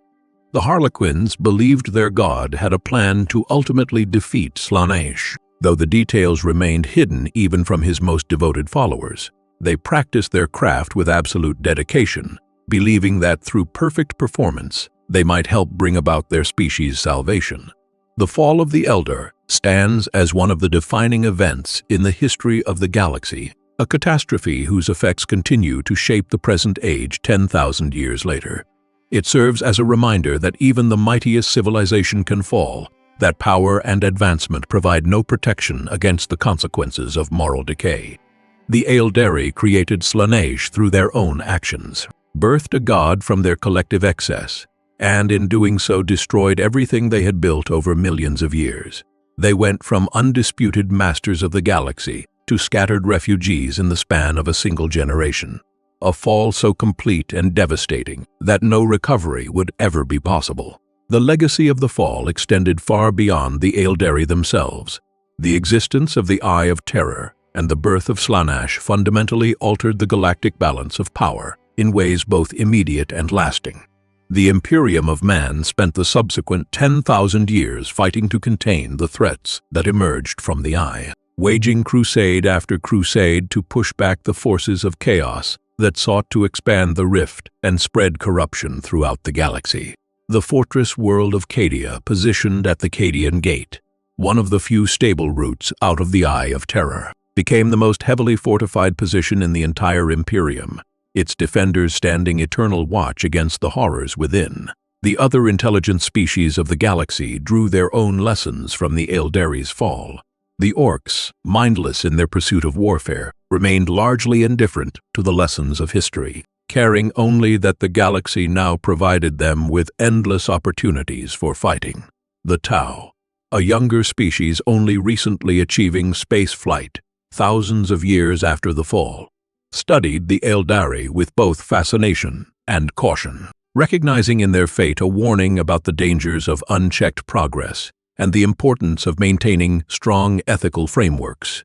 Humanity, in its various factions, interpreted the fall as validation of their own philosophies. The Imperium saw it as proof that alien species were inherently inferior and dangerous, while human civilizations outside imperial control sometimes viewed it as a cautionary tale about the dangers of stagnation and excess. In the 10,000 years since the fall, the Aeldari have persevered against impossible odds, though their position has only grown more precarious with time. Their population has not recovered, if anything. It continues to decline as craft worlds are destroyed by enemies or lost to accidents. As Exodite worlds fall to invasion by younger races or consumption by tyrannid hive fleets, the Drukhari maintain their numbers through unnatural means. They're homunculi able to resurrect the dead and even create new Drukhari from genetic material.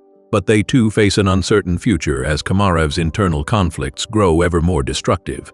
Yet despite their reduced circumstances, the Aeldari remain a significant force in galactic affairs. Their technology still surpasses that of virtually every other species. Weapons and equipment crafted with knowledge accumulated over millions of years.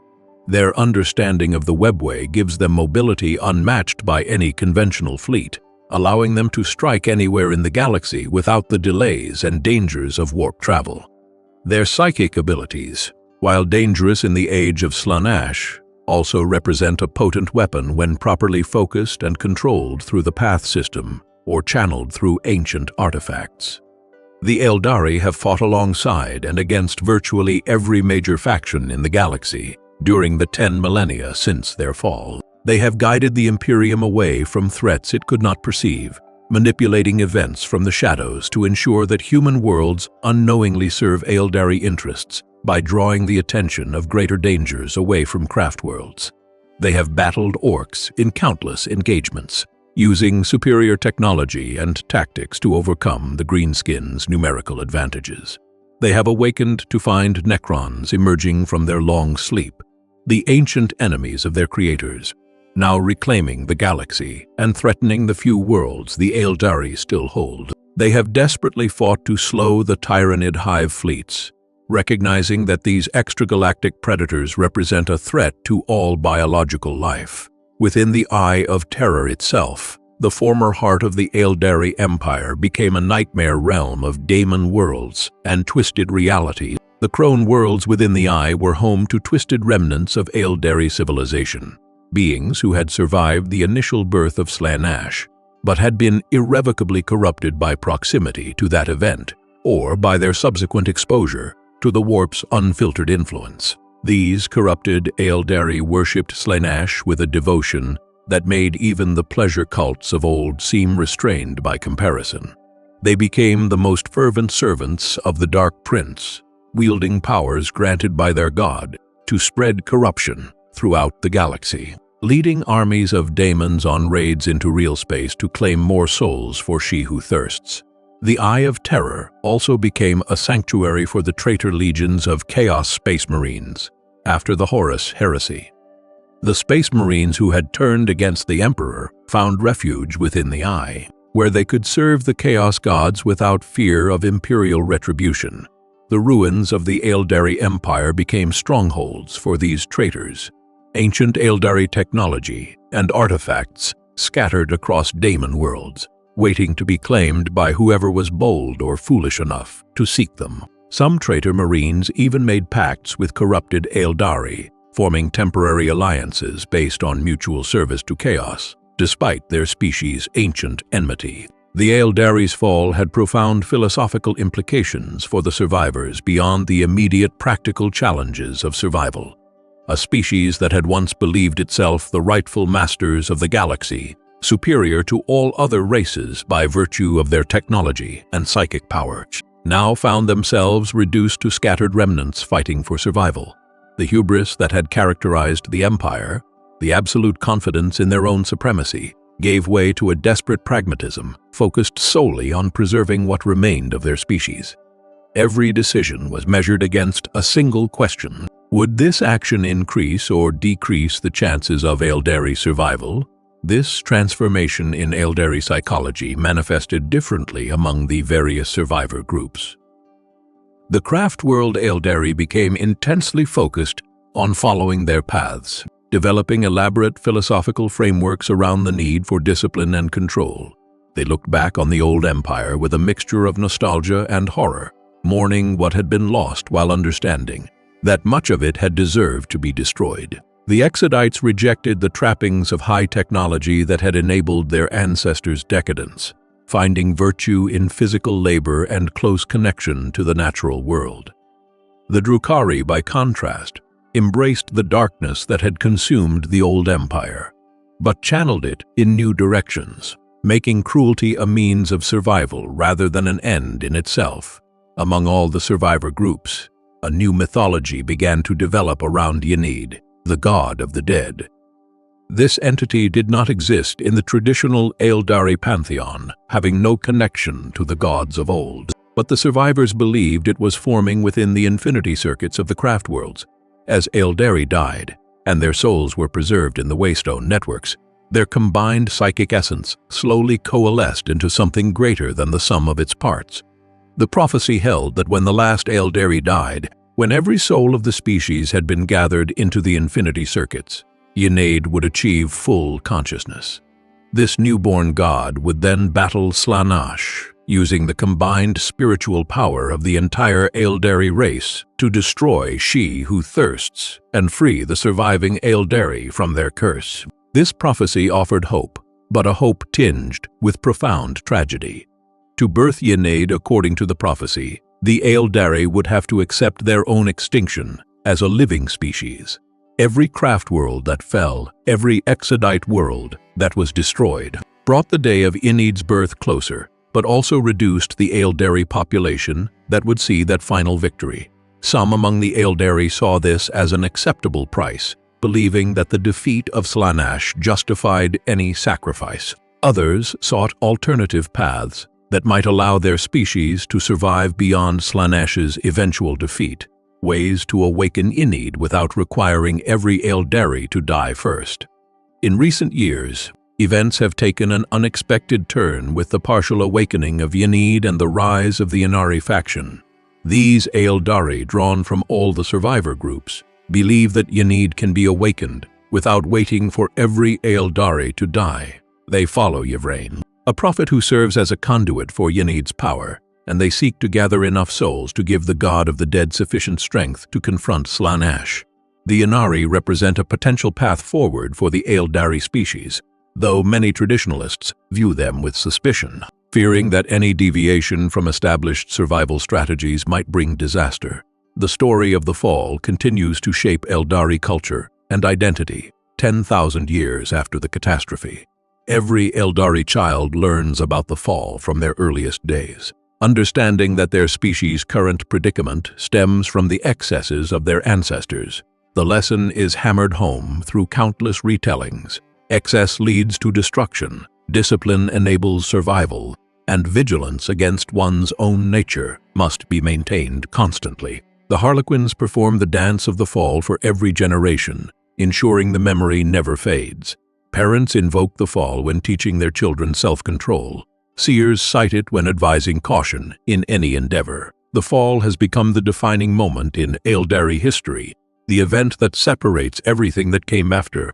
The Empire is referred to as the time before the fall, a golden age that can never be recovered. The present is the time after the fall, an era of survival and desperation. The Aeldari measure their decline not just in population or territory lost, but in the distance between what they were and what they have become. They are a species defined by their tragedy, shaped by the knowledge that they destroyed themselves, and that every day of survival represents a victory against the doom they brought upon themselves. If you found value in exploring this history, in understanding how hubris and excess destroyed the greatest civilization the galaxy had ever known, please consider supporting this journey through forgotten lore by liking and subscribing.